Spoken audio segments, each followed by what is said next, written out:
Buenas, bienvenidos a Comunidad. Gracias por estar acá.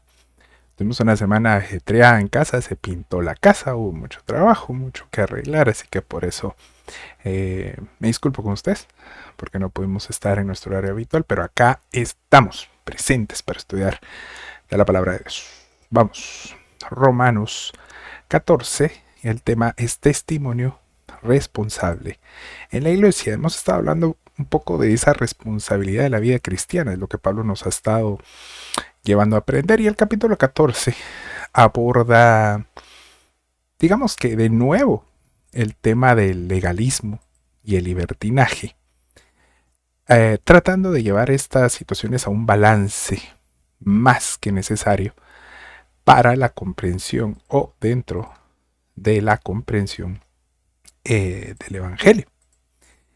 Eh, y es una situación que ustedes sabrán por lo que hemos estado viendo, que es parte de la dinámica que había entre creyentes judíos y creyentes griegos, pero no es una situación que sea ajena a la fe contemporánea, eh, que tiene el mismo problema que los hermanos de luchar con el moralismo. Y este moralismo nos va a llevar o lleva inevitablemente a juzgar a los demás sin comprender que hay asuntos que son de primer grado y hay asuntos que no lo son. Y esta es una paradoja del Evangelio constante en una tensión bíblica a la cual, por ejemplo, Martín Lutero comenta y describe de la manera siguiente: un hombre cristiano es el hombre más libre de todos, siervo de nadie y a la misma vez es el mayor servidor de todos, siervo de todos. Una vez más, un hombre cristiano es el hombre más libre de todos, siervo de nadie y a la misma vez es el mayor servidor de todos, siervo de todos. Interesante. Es una paradoja, es un asunto complejo, pero vamos a tratar de entenderlo a la luz de lo que el capítulo 14 de Romanos nos enseña. La primera subdivisión lo he titulado Juicios injustos. En los primeros tres versículos, que no los voy a leer, voy a esperar que ustedes lo hayan leído, y si no lo han leído, denle pausa, léanse todo el capítulo 14 y regresen, ya que es muy extenso. Eh, este asunto es muy complejo en la fe. Reconocer la debilidad de ciertos hermanos, lamentablemente para algunos, es fundamental para la convivencia, entre nosotros los creyentes. Eh, y lamentablemente no podemos negar que esta línea de la debilidad es muy delgada y confusa.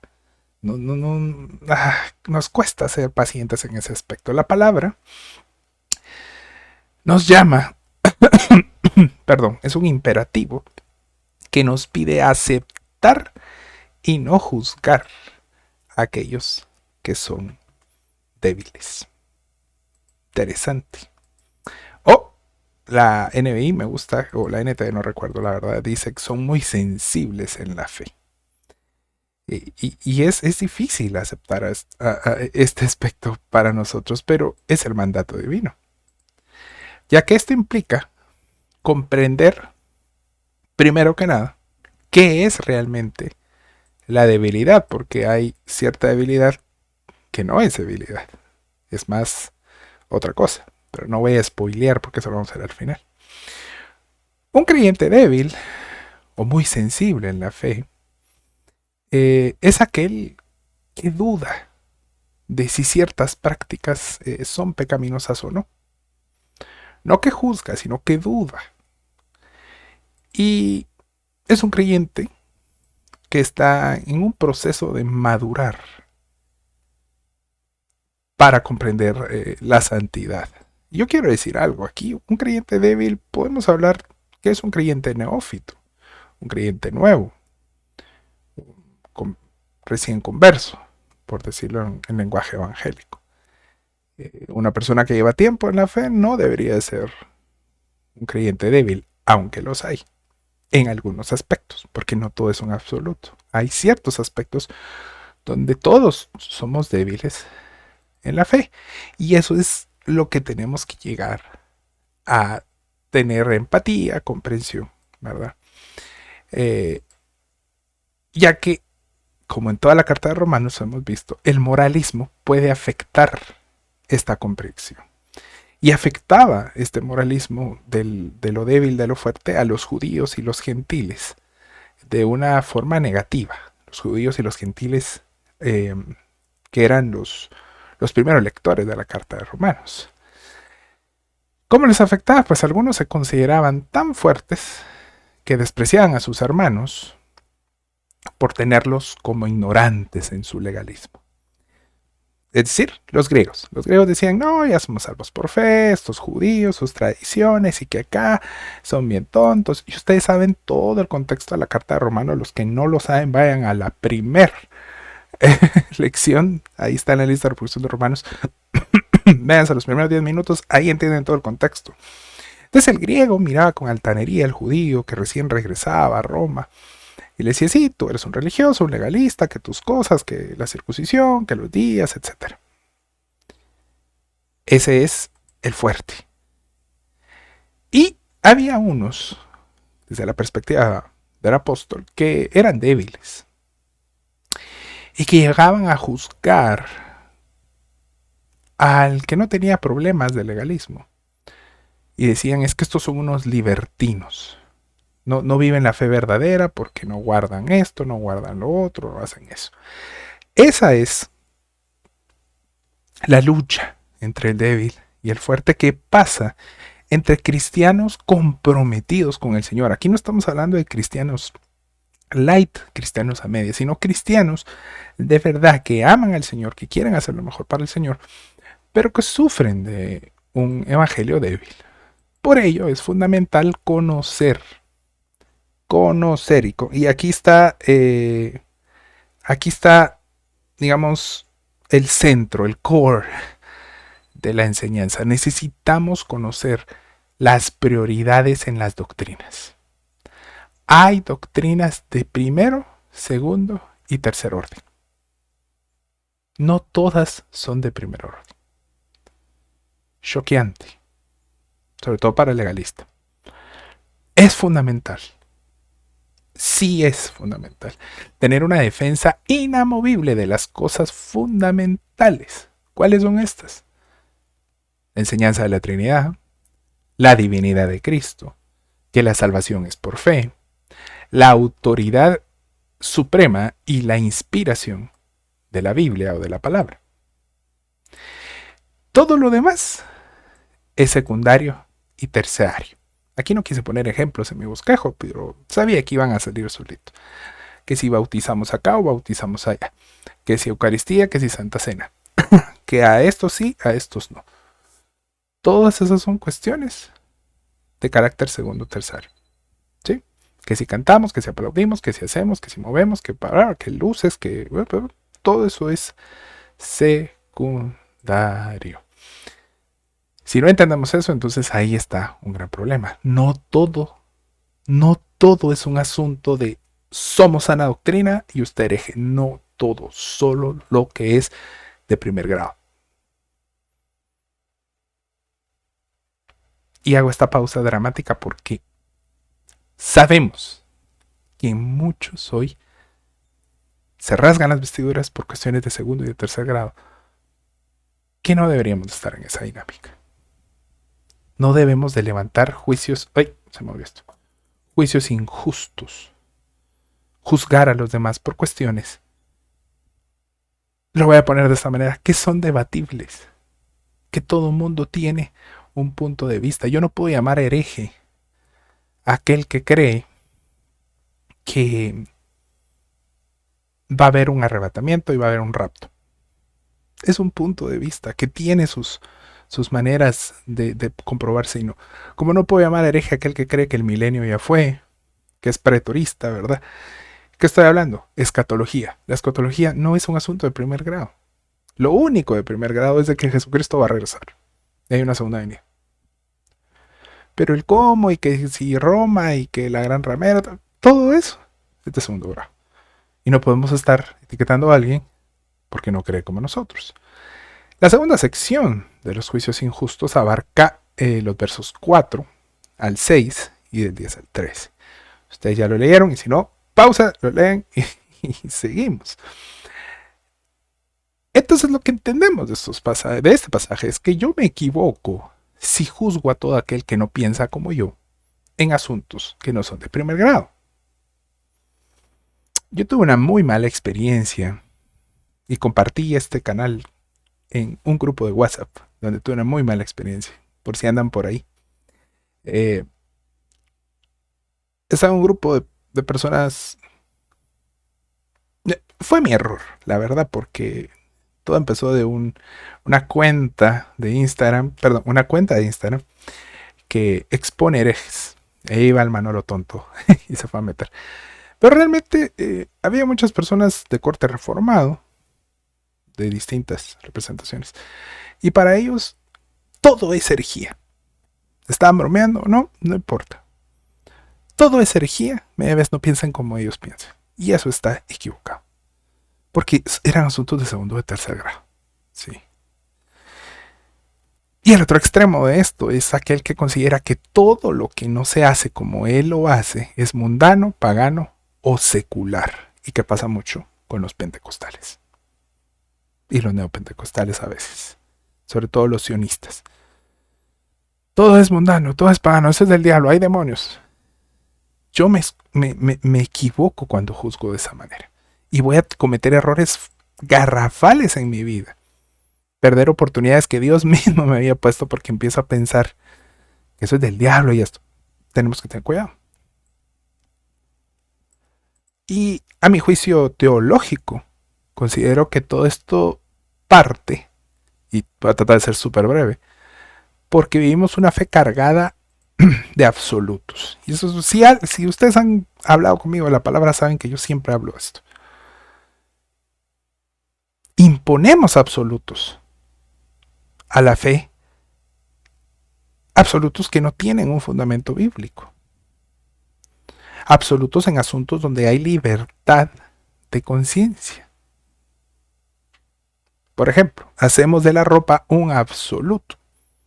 No, que esta es la ropa cristiana, que esto es acá, que esto es allá. ¿La Biblia dice algo de eso? Y los hermanos más fundamentalistas le dirán, es que la mujer no puede vestir ropa de hombre. Y lo dicen con aquella seguridad, hermano, no está diciendo ahí que tienen que usar falda. No está diciendo ahí. ¿Me estoy dando a entender?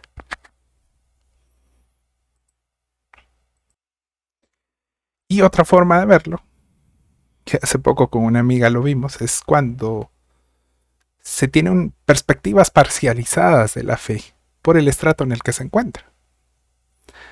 Hay personas de escasos recursos que dicen que solo las personas pobres son verdaderamente cristianos. Y es que usted no debería comprarse esto, no debería andar así, porque esos son absolutos no abíblicos, ¿verdad? No son parte de la palabra.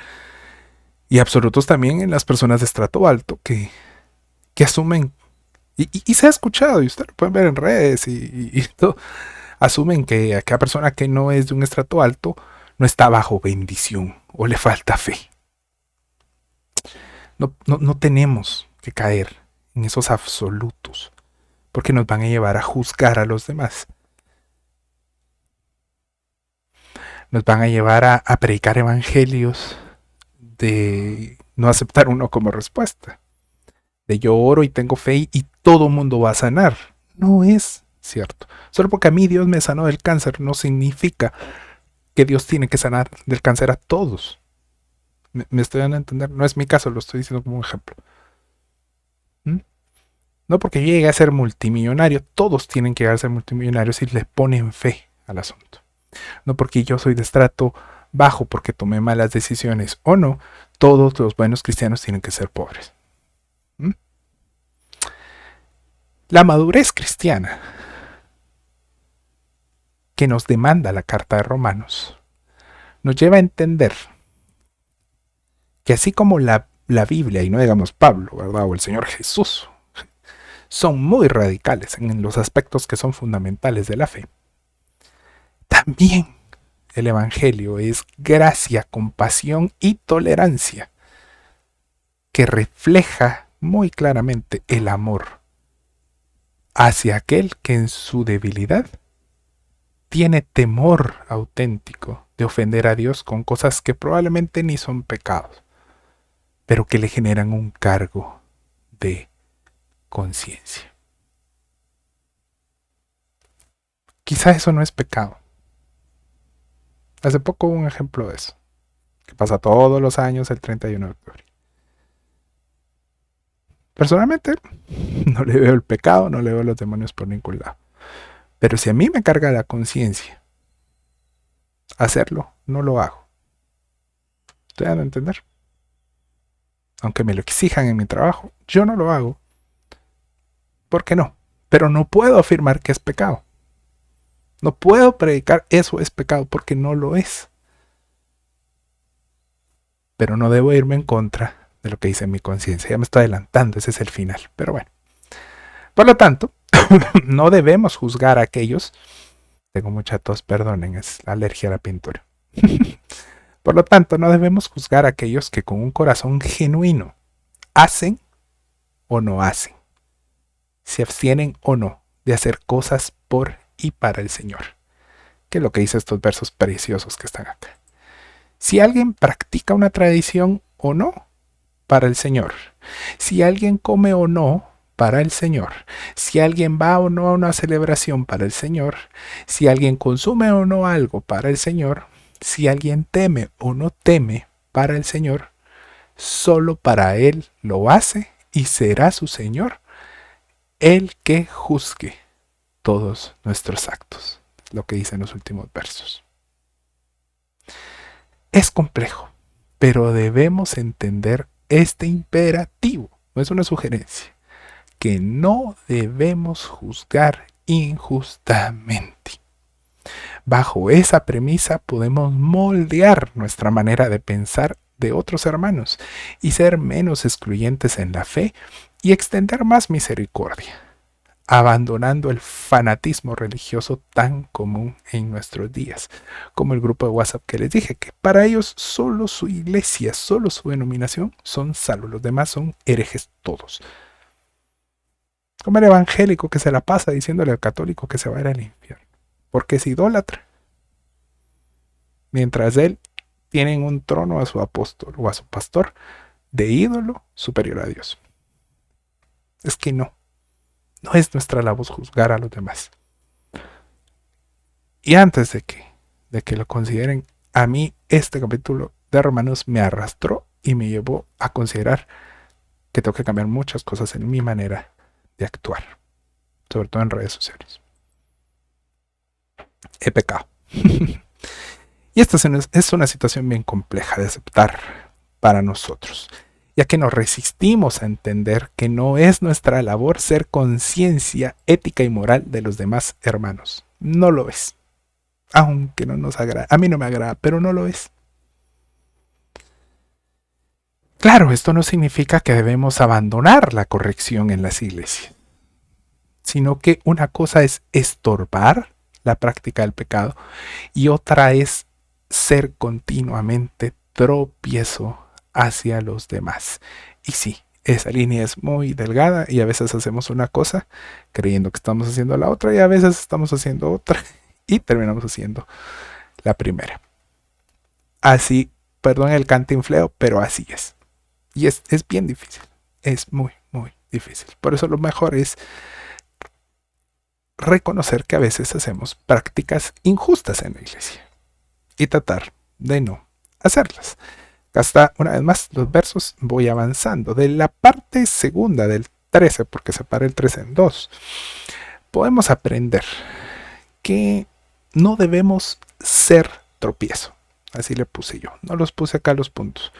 Pero el primero es no. La primera práctica injusta es ser tropiezo. Ya que no solo basta con no juzgar, tenemos que coadyuvar en no poner obstáculos a nuestros hermanos. Tenemos que ser parte positiva, intencional en no ser alguien que le coloque obstáculos a nuestros hermanos, ya que eso no es justo, no es cristiano, no está bien. En este siglo, muchos estamos heredando una fe cultural y hay un serio peligro de ser parte de una fe que simplemente es nominal, ya lo hemos hablado infinidad de veces. Una fe que fue aprendida en tradición, que responde a un concepto de construcción social, aquí sí, miren, antes que a la verdad del Evangelio. Esto es ser evangélico, ¡pum! Una construcción social que nada que ver. Un ejemplo de esto, ser creyente es ser buena persona. Esa es la falacia más grande que existe hoy entre los no creyentes. Un cristiano tiene que ser buena persona. Es todo lo contrario. Un cristiano es la persona más mala que existe. Simplemente ha reconocido su maldad delante de Dios. Eso no es un amparo para portarnos injustamente. Simplemente es que no somos buenas personas por ser creyentes. Eso es una construcción social. Esa no es la verdad del Evangelio. La verdad del Evangelio es que somos depravados, arrepentidos, que están haciendo lo mejor que pueden con aquello que el Espíritu Santo le habilita para hacer. Fin del Evangelio. Y por eso asumimos que ser cristiano es algo muy distinto a lo que la palabra nos enseña, lo que decía, solo que me emocioné. Esta fe heredada se mueve en la falta de la pregunta de ¿por qué? ¿Por qué? Es la pregunta que casi no nos hacemos. Y asume que todo lo que ve en un templo es correcto, cuando no lo es. Por tanto, nuestra predicación y vida práctica debe ser en un evangelio distinto, un evangelio liberador, no de la pobreza, sino del pecado, que llene del Espíritu al creyente de una vez y por todas, no por etapas, no moralistamente que se lo tiene que ir ganando, y que le habilite para vivir la vida en Cristo. Es eso. Lo que no necesitamos es un evangelio que se reduzca a prohibiciones en leyes construidas por motivaciones místicas, porque el Señor me dijo, porque siento de Dios, o por simplemente legalismos culturales, que sin el respaldo en contexto adecuado de la palabra, solo constituyan ser tropiezo, ese es el punto, ser tropiezo a los demás, sea por predicar liberalidad o por predicar legalismo. Igualmente, cualquiera de los dos. Debemos tener un evangelio bíblico. Un evangelio liberalista, un evangelio legalista son tropiezo para los creyentes. Del verso 14, esto fue solo el tercer B, del verso 14, quiero hablar de la práctica injusta del secularismo. No significa caer en la injusticia de consentir al débil. Tenemos que tener conciencia. Lo que estamos viendo acá no es consentir al débil o al inmaduro. Por ese deseo que tiene de quedarse consumiendo leche y no buscar la madurez que lleva el alimento sólido, como dice 1 Corintios 3. Voy a citar esto varias veces. 1 Corintios 3, 1 al 3. Hoy en día, este concepto errado del secularismo afecta tanto nuestra fe, pues hay quienes ponen también este tropiezo a los demás. Nosotros creemos en un Dios que es soberano. Ya lo hemos visto en Efesios, en Romanos y en Judas. Es el Dios creador de todo. Pablo se los dice en el Areópago. En él se sostiene todo. Este Dios nos libra de pensar que hay cosas que le pertenecen al enemigo en este mundo. En Dios todo ha sido purificado, como dice Pablo acá y en más adelante. Así que todo pasa por un asunto de conciencia y ser prudente en el actuar, por amor. No es que eso sea secular, no es que eso sea pagano como algunos dicen. No son cuestiones primarias, son cuestiones secundarias, pero es ir corrigiendo nuestro evangelio. No existe el secularismo. No tengo una vida secular y una vida cristiana. Toda mi vida es cristiana. Y todo ha sido purificado delante de Dios. Pero es mi conciencia la que tiene que ser moldeada. Y por ahí Dios a mí, por conciencia, no me va a dejar hacer algo que ni siquiera considero por estudio, por ley, que es pecado, pero mi conciencia no me lo permite. Y hay que hacerle caso. La siguiente práctica injusta no es de menos, es ser faltos de amor. Verso 15 y 16. Tener libertad no es un sinónimo de tener derecho a ser fanfarrón y cruel con nuestra fe. Yo cuando veo mis posts de hace 6, 7 años digo, wow, qué fanfarrón, qué cruel. Por eso no tengo amigos. Pero el Evangelio nos va transformando. Y esa falta de amor puede ser transformada en cada uno de nosotros. A que dejemos esa práctica injusta de carecer de amor. Y en tiempos de redes sociales, que ya las estaba mencionando, esta práctica ha proliferado lamentablemente. Y como dije, aquí me lo puse yo. Yo fui el primero y he sido el primero y sigo siendo el primero. Tengo que corregir eso. Al punto que pareciera que lo importante para el cristiano moderno del siglo XXI es presumir nuestro antilegalismo. Yo no soy legalista. Creo que es un error, por ejemplo, que comete Har, que trata de ser tan antilegalista que se vuelve esotérico. y él quiere hacerlo con amor, pero realmente lo hace ya errando el blanco. Pero cuando se hace con crueldad, cuando se hace sin amor, es fácil identificarlo porque se hace sin tener compasión por el débil. No se busca instruir al débil, no se busca ayudar al débil a madurar, se busca ridiculizarlo y eso está mal. Mi teólogo favorito, Bob Woodley, en estos pasajes dice lo siguiente y me encantó. Dice, lo que realmente determina nuestro estilo de vida es el amor, no nuestros derechos. Es la responsabilidad y no nuestra libertad. No son los derechos que adquirimos, es lo responsable que somos con nuestra libertad. Me encantó la frase, porque es muy cierta y me impactó. Y me llevó a decir, tengo que arrepentirme, tengo que mejorar esto. Gloria a Dios, esto no es una iglesia, esto es una comunidad. Aquí el expositor puede libremente decir que ha estado pecando y que tiene que corregir eso. Amén. Pero de las prácticas injustas podemos pasar a las prácticas justas. Un segundo. Porque no podemos ser incongruentes y estar cayendo en un no.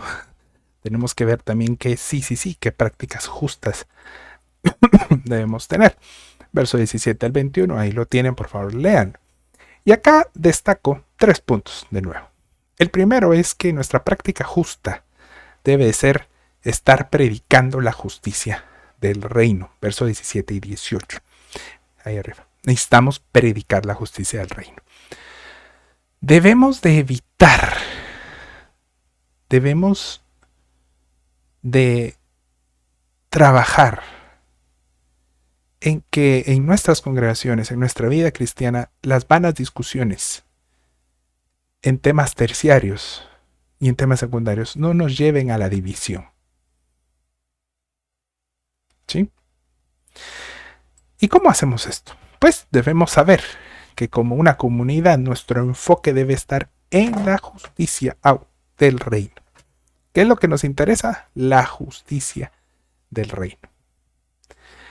Que esta viene congruente a una vida en el Espíritu Santo, como dice el verso 17 y 18.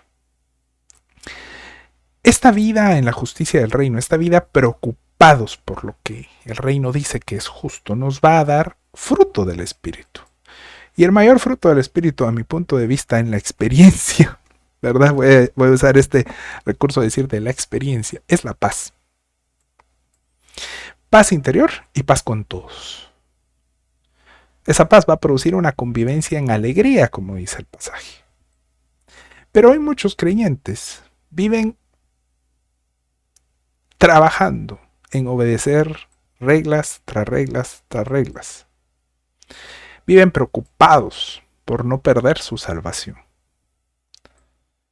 Al punto, y esto es semitestimonio, al punto de tener una fe sin paz y sin gozo. Esto me pasó a mí.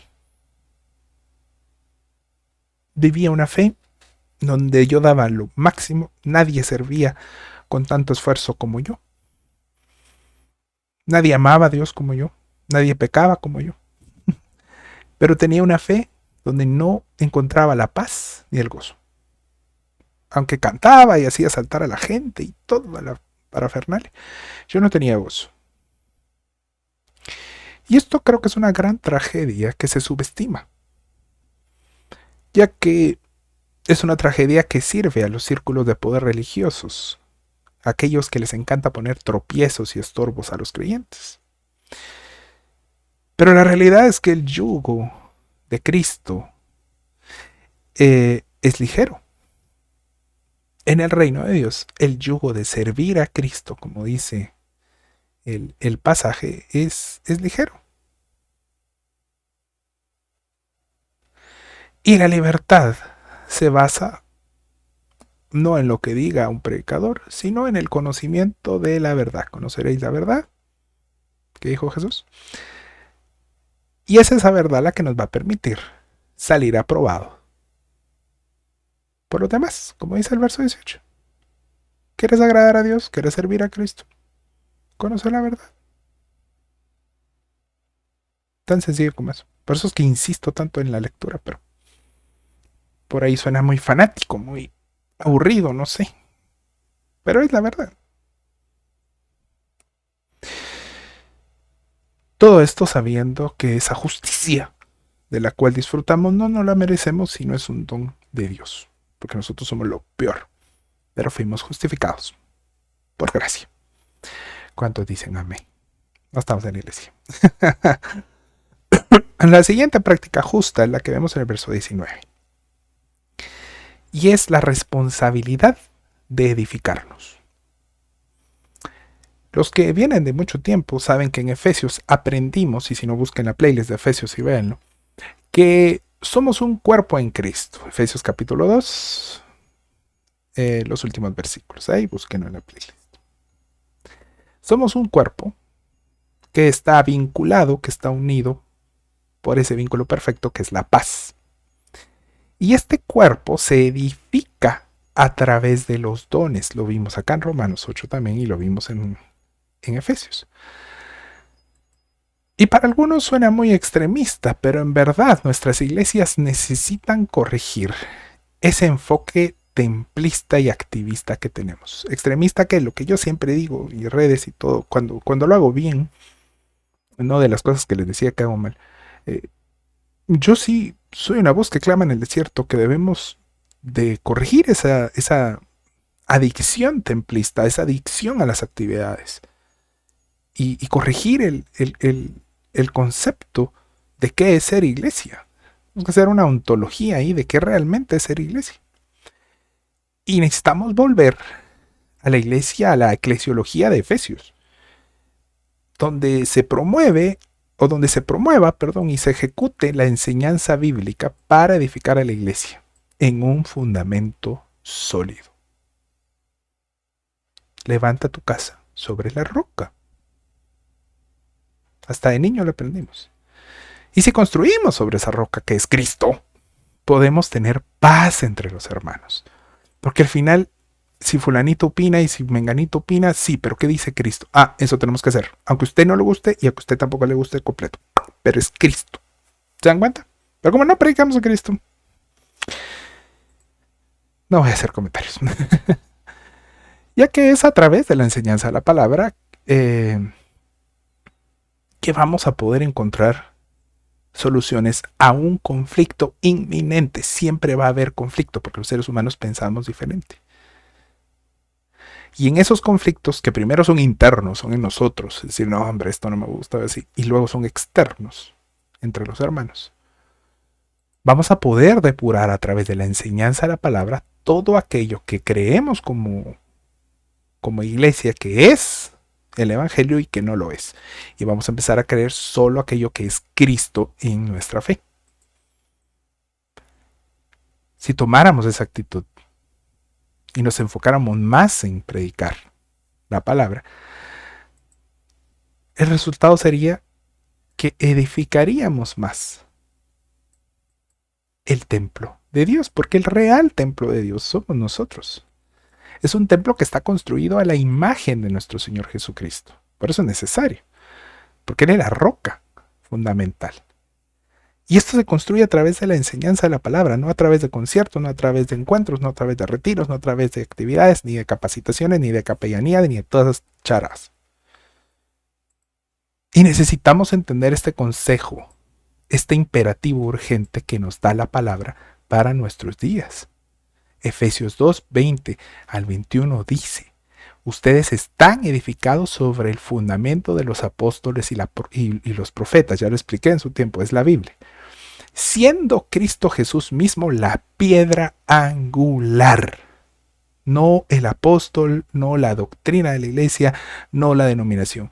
Es Cristo nada más la piedra angular, en quien todo el edificio, bien ajustado, no flojío, no que se le caen cosas, va creciendo para ser un templo santo en el Señor. Si vamos a ser templistas, seamos templistas en esto que dice Efesios 2, 20 al 21. En el verdadero templo de Dios, no el hecho con las manos humanas, sino aquel que es edificado sobre el apóstol y profeta, es decir, la palabra revelada, y sobre la piedra angular, primeramente, que es Cristo. Ahí lo dejo. Y la última práctica justa, sí estoy bien, es entender no hacer tropezar a los demás. El individualismo occidental puede hacernos pensar que nuestra madurez y nuestra fortaleza en la fe nos va a dar libertad de actuar como queramos, ya que somos tan maduros que sabemos que eso que los inmaduros creen que es pecado no es pecado. Pero esto no es así. Verso 20 y 21, perdón. Debemos considerar no escandalizar a otro por lo que practicamos.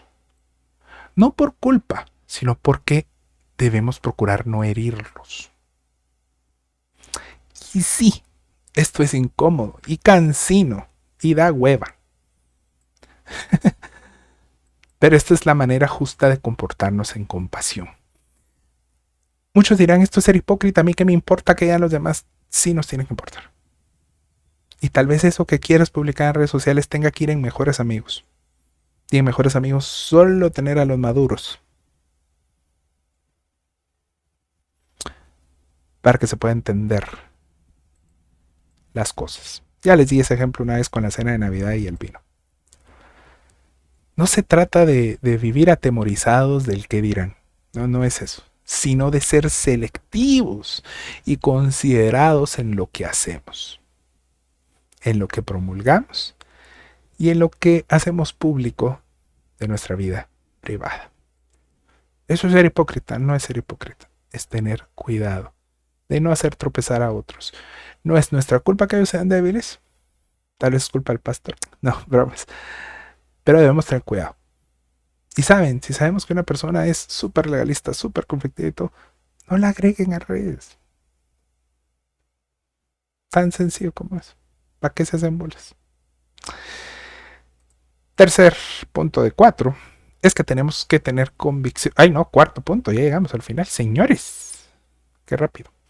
Es que tenemos que tener convicciones responsables. Y acá vamos a hablar del centro de esta meditación paulina, que está en el verso 7 al 9 y del 22 al 23. Del 7 al 9 podemos decir que esta es la centralidad del tema desarrollado en todo el capítulo. La vida en la fe no es una simplista dicotomía entre lo secular y lo sagrado. Ya anticipé varias cosas de la conclusión, pero por eso es una conclusión. La realidad es que todo lo que existe y lo que somos está en el Señor. No hay vuelta de hoja. Pero eso solo lo entiende una persona madura. Dios es soberano sobre toda la creación. No para controlarnos y que nosotros no tengamos la libertad alguna de elección, sino que de Él procede todo lo creado. No existe un mundo secular que nos pueda destruir o separar de Dios, como dice Romanos 8, ya lo vimos. Vivimos y estamos en Él. Ese es el fundamento que todos los que estamos a su servicio sabemos que es verdad. Eso es ser un verdadero creyente, saber que todo lo que hacemos es para Él, vivamos o muramos. Un corito lo decía. ¿Sí, verdad? Y sí, porque para eso murió Cristo, para ser el Señor. Él ya es el Señor. Yo sí los invito a los débiles que puedan estarme escuchando. Instruyanse en este asunto del secularismo y déjenlo atrás porque no es bíblico. No es bíblico que me voy a endemoniar por ver algo, no es bíblico que me voy a endemoniar por disfrazarme, por cantar villancicos, no es bíblico. Eso es hacer diminuto a Dios, y si hacemos diminuto a Dios es porque hemos engrandecido al hombre, sea el líder o sea nosotros mismos. Es preocupante. Y el verso 22 y 23 concluyen, no porque sea el final, pero sí hacen la conclusión y dicen, por tanto, en estos versículos tenemos que considerar que nuestra existencia es completamente para Cristo. ¿Sí? No para nadie más. La fe que construimos, recuérdense que fe no es poder Saiyajin, sino es el conjunto de lo que creemos. Ya lo hemos explicado. Esa fe que construimos es construida en convicción de la verdad que hemos leído y estudiado. Ahora, si somos vagos y no la hemos ni leído ni estudiado, por eso tenemos una fe tan débil. Cierro paréntesis. Y en esta verdad tenemos que ser responsables de tener creencias firmes, bien argumentadas y sustentadas en la palabra de Dios solamente. Pues vivir una doble vida en contra de nuestra conciencia es motivo de condenación y pecado. Ese es el punto. Podemos toparnos con situaciones que sabemos que no son pecados, pero en nuestro corazón, mente o espíritu percibimos que no es apropiado. Pongo un autoejemplo. ¿Tomar alcohol es pecado? La respuesta bíblica es no. Pero yo no obtengo paz. Entonces no lo practico. ¿Me va a entender? Pero no por eso mi familia no lo va a practicar o condeno a otros porque lo hacen. ¿Sí? Si decidimos practicar, si yo decidiera, por ejemplo, tomar alcohol, a pesar de que me genera un entonces ahí estoy pecando. Aunque yo sepa, por conocimiento, por estudio teológico y todo, que no es pecado. ¿Me voy a entender? Eso no significa que tenga que darle lectura a todo el mundo de que está pecando. ¿Van conmigo? Ni al revés, lectura de que no están pecando, como mi tío hacía, él hacía eso. Ya no es mi tío. Él le encantaba decir, sí, vos sos evangélico y no tomás por tonto. No, no, no, ahí no estamos comprendiendo. Ya que al final no somos esclavos de la opinión de los demás, no es eso. Hay que tener mesura en lo que estamos leyendo. Solo debemos actuar con cordura, ya que la palabra es clara. Y les quiero poner estos últimos dos versículos en la NTV, que ya saben que nos ayuda con el ejercicio exegético. Miren cómo dice. Tal vez crees que no hay nada malo en lo que haces, pero manténlo entre tú y Dios. Eso significa estos versos. Benditos son los que nos sienten culpables por hacer algo que han decidido que es correcto. O sea, ni Dios lo decidió. Ya estoy por aquel hereje. ¿Sí? Usted determina, no, esto no es pecado. No tengo ningún cargo de ciencia. Pero si tienes dudas acerca de que si debes o no comer algo en particular, o beber, entonces es pecado hacerlo, porque no estás seguro, no has estudiado, no te has instruido, pues no eres fiel a tus convicciones. ¿Se dan cuenta la diferencia? Si haces algo que crees que está mal, pecas. Y eso es una palabra para los fuertes y para los débiles. No obligues a alguien que tiene cargo de conciencia a hacer algo porque tú ya has entendido que no es malo. Porque entonces él sí va a pecar, porque para él sí lo es. Ponle los argumentos, pero no lo obligues. ¿Van conmigo? Grueso. Entonces ahí dice conclusión. Concluimos. En el siglo XXI lo hemos identificado como un tiempo difícil para la santidad. Y no lo vamos a negar. Ya que aún teniendo el anhelo más ferviente de honrar a Dios, este anhelo puede convertirse en pecado si lo usamos solamente para juzgar a los demás, porque pecan distinto a nosotros. Es necesario que tengamos una mentalidad de comunidad en la práctica de la fe y considerar al débil como un hermano nuestro, aunque sea legalista en nuestra perspectiva. Y que se esté ahogando en cosas que ni siquiera son primarias y aunque él sí se tome la libertad de decirle a los demás, ¿va? La mejor forma de convencer a alguien que es débil es en la edificación y el estudio de la palabra. No con posts burlándose, no nada de eso. Es en la palabra. Acá en comunidad ha pasado y creo que a veces me he equivocado. No siempre, pero un par de veces me he equivocado. No, me ha faltado sensibilidad. Tal vez como el pasaje lo dice, creo que un poco de sensibilidad hubiera ayudado. Sin embargo, es lindo poder estudiar la palabra a pesar del expositor y aprender todos de ella, ya que no somos nosotros los que vamos a convencer a otros por fanfarronear de nuestra libertad. Es solo la palabra y el Espíritu Santo que convencerán al débil que no debe de afanarse y de preocuparse por leyes impuestas por líderes o por iglesias que no son bíblicas, sino que solo obedezca a la palabra. Es por ello que la autoridad de la palabra es una doctrina primaria, no es por otra cosa. Con el tiempo el débil pasará a ser fuerte en la fe, pues tampoco es apropiado que un débil se mantenga solo consumiendo leche materna cuando debe de comer sólido. Ya son bebés con dientes y solo quieren pacha. Eso no está bien. Espero que este estudio bíblico nos ayude, a pesar de mí, a fundamentar nuestra fe y conciencia en la palabra y no en la aprobación social religiosa de los demás, yendo en camino a la madurez cristiana, no como niños que son zarandeados por doctrinas falsas, como Pablo afirma. Y por último, un dato. Este no es un tema único en esta carta, sino que también pueden edificarse leyendo 1 Corintios 8 al 10 y Colosenses 2, donde se desarrolla también este tema. Y también hay un poco en Efesios, pero solo les dejo eso. Gracias por estar acá en comunidad. Y adiós. Nos vemos primero Dios, ahora sí el otro lunes. Bendiciones.